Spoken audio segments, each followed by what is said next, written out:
Bonjour, bienvenue sur ma chaîne vidéo. Mon nom, c'est Dan Solo. Aujourd'hui, on fait le déballage de Clank in Space. C'est le successeur de Clank, le premier, qui se passait dans un château médiéval. Cette fois-ci, ça se passe dans l'espace.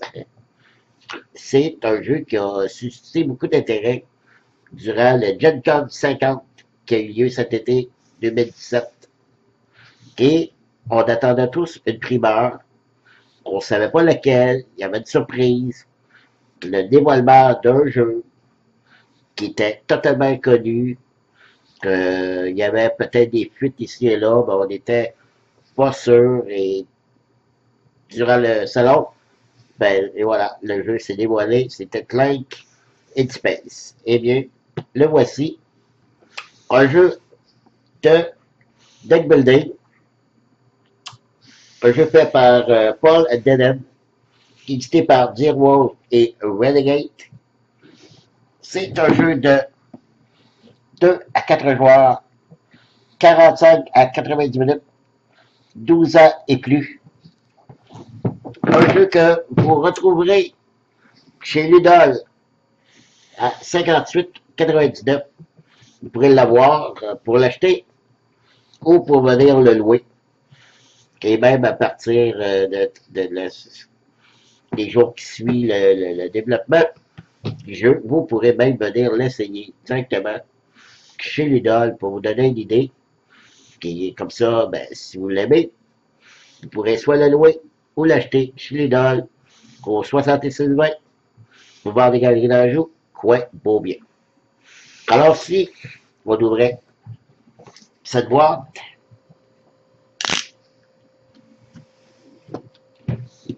le jeu, je le connais parce que j'ai eu le premier Clank.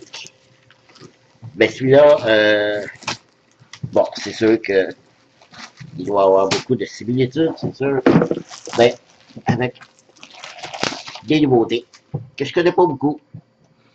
Donc, on va découvrir ça ensemble.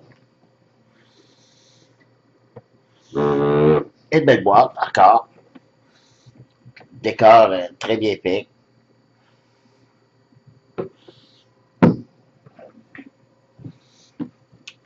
On commence ici avec le livre de règles. Je vais tasser ça ici. On va regarder le livre de règles ensemble. Alors ici, c'est les composantes du jeu. Un jeu qui est présentement uniquement en anglais. Donc, il n'existe pas encore en français. Je ne sais pas s'il va y avoir de version française. Et c'est sûr que pour le moment, il n'y a pas de règles en français chez Burgundy. Ben, je vous dis ça sur toute réserve. Peut-être qu'il y en a. Je n'ai pas vérifié. Parce que ce n'est pas un jeu que j'ai acheté. C'est simplement que j'ai fait le bénévolage pour la boutique Ludol qui m'a généralement prêté le jeu pour que je puisse vous faire le déballage. Très bien illustré. Très bien écrit. Alors, c'est sûr que si vous connaissez le premier, vous vous retrouverez très facilement. Donc, il n'y a pas énormément de pages. 10 pages. 10 pages plus la 12e, ben ici, 12 pages, mais celle-ci, la dernière, la 11e page, c'est juste une page de crédit. On peut dire à peu près 11 pages pour le livre de règles, qui est pas énorme. On retrouve quoi maintenant dans la boîte? Les plateaux. Parce qu'on peut, je crois, le jeu peut se moduler à notre guise. Il y a recto verso pour certains des plateaux ici.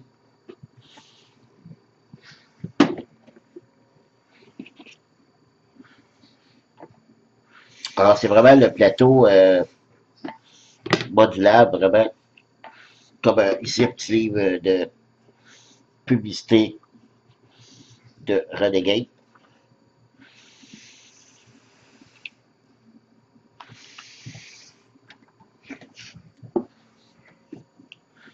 encore des tuiles. Ce qui est drôle, c'est que ce n'est pas des punchboards. C'est trop gros. Ouais, c'est vraiment... il faut le construire au lieu d'un plateau qu'on déplie ordinairement. C'est vraiment comme un puzzle. Ah, voilà des pions. Alors ici, on a les fameux trésors, pareil comme dans Clank. Les fameux pions mystères ici. Les petits pions mystères et les gros pions mystères qu'on avait pareil comme dans Clank. Alors les autres pions, je les connais pas. Oh, j'ai pas beaucoup de pions. C'est tout. Bon. Des cartes. Bien sûr, c'est un deck building. 3 gros paquets de cartes. On va ouvrir ça après. Ici, on a probablement une carte promo des deux côtés.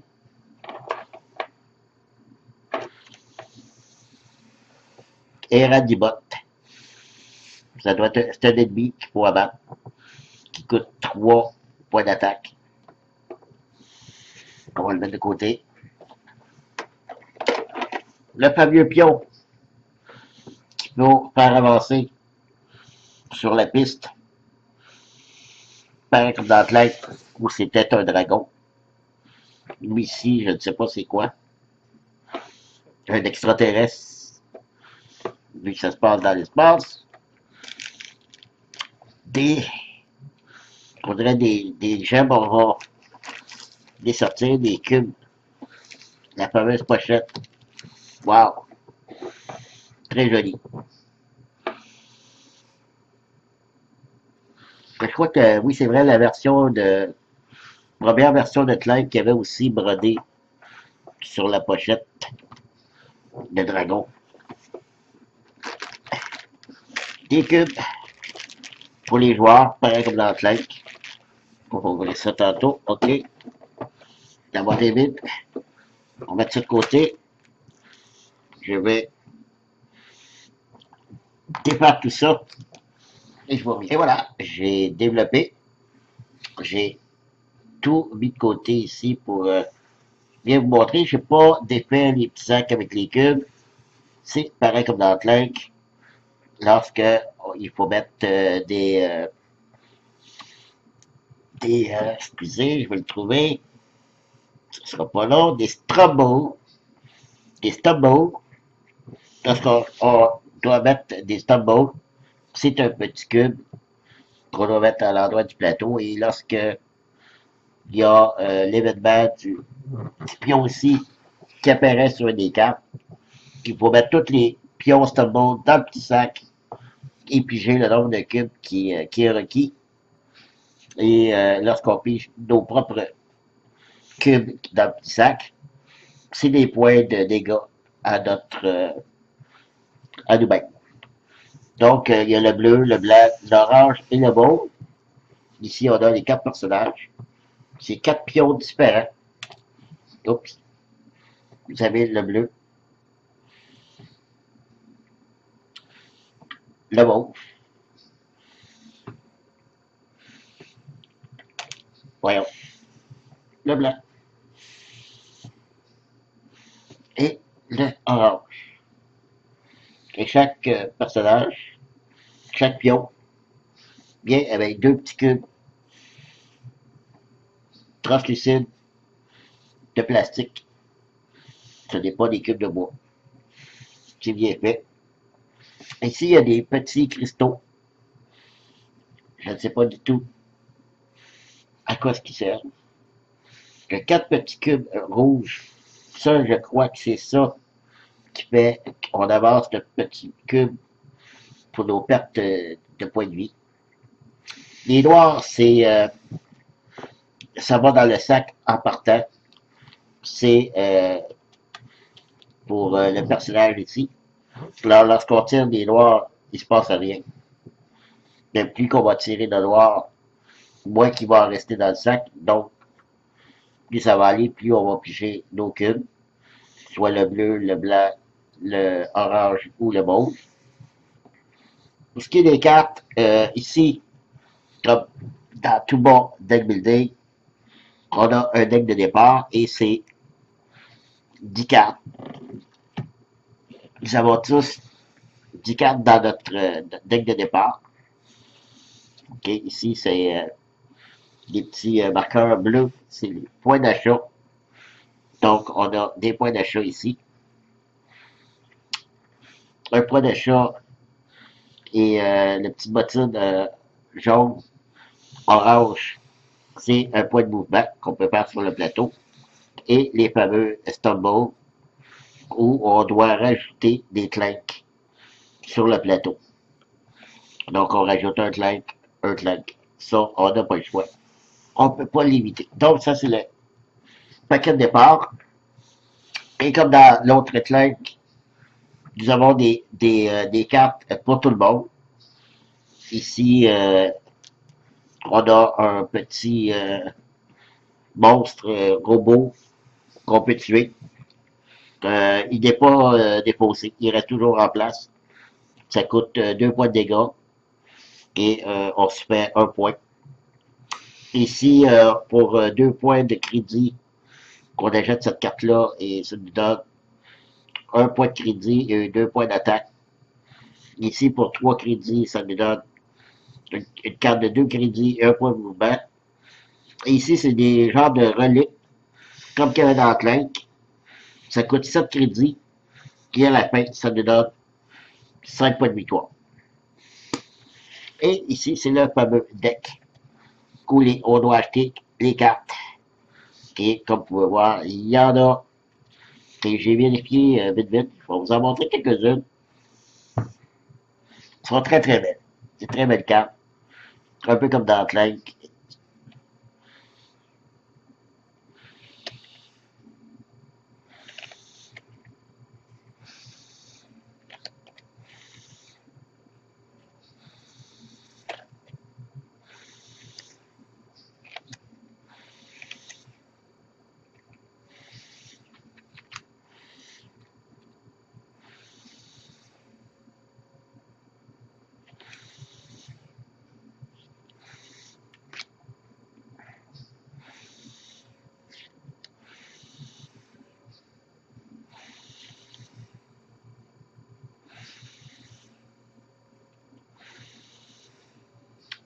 Alors, il y a de toutes les sortes. 3 mouvements.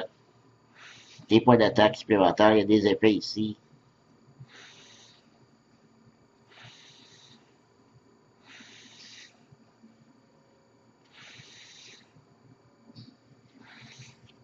Donc, c'est ça pour les cartes. Ce que je vais faire, je vais serrer tout ça et installer le plateau pour vous montrer un peu à quoi ça ressemble. Alors, je reviens, ça sera pas là. Voilà, le plateau est construit. C'est vraiment comme un puzzle. Euh, J'aime pas beaucoup ça parce qu'il peut risquer de se briser. Mais d'un autre côté, je comprends pourquoi ils l'ont fait. Parce que c'est 3 modules, ou 3 morceaux aussi, peuvent se changer de côté. Donc, c'est un peu comme si on peut vraiment avoir différents plateaux. Un peu comme Clank, on pouvait tourner le plateau de l'autre côté. Mais il a pas la même chose avec lui. Faire un plateau en 3, 4 sections qu'on plie et qu'on déplie puis qu'on tourne de l'autre côté. En tout cas, je ne sais pas, là, c'est mon avis. Puis il y a ce petit plateau-là ici. Alors, je ne sais pas si on voit bien. Ici, c'est la pile du pion noir qui avance, qui nous dit combien de cubes qu'on doit piger. Lorsque des cartes, on vire des cartes du marché. Ici, je m'excuse pour le reflet. En haut, c'est les points de vie des joueurs. OK, on voit bien ici en haut. Les 4 couleurs. Ici, c'est les. C'est ici qu'on dépose nos clinks de notre couleur. Alors voilà. C'est un peu plus tôt, j'ai peut-être juste une petite note. Ce qui est dommage, c'est qu'il y a quand même beaucoup de. Ben, beaucoup de. Il y a un board de punchboard à défaire avec beaucoup de pions et aucun petit sac à l'intérieur. Vous allez me dire, c'est pas grand-chose, mais généralement, les compagnies maintenant ajoutent tous des petits sacs, des petits blocs dans leur boîte. Et là, ça n'y était pas. Puis, pour ce qui est de la qualité, les cartes, oui, mais c'est toujours mieux d'esquiver. Ça, c'est un bon carton, pas très épais, mais moi, comme je vous dis, j'ai peut-être un petit peu peur pour. Faut pas être très délicat lorsqu'on les défait pour ne pas abîmer les morceaux de casse-tête. Les pions, des petits cubes translucides en plastique, ça j'aime bien. Dans l'ensemble, bon matériel. Alors, il reste juste à découvrir le jeu. Je trouve qu'il y a beaucoup plus d'informations sur le plateau que sur la version Clank médiévale. Alors, j'ai bien hâte d'essayer, mais on va pouvoir l'essayer chez Lidl. N'oubliez pas de venir nous rencontrer pour soit le louer ou l'acheter, ou tout simplement venir l'essayer avec nous. Alors, je vous dis à la prochaine. Merci de m'avoir suivi. Bye bye.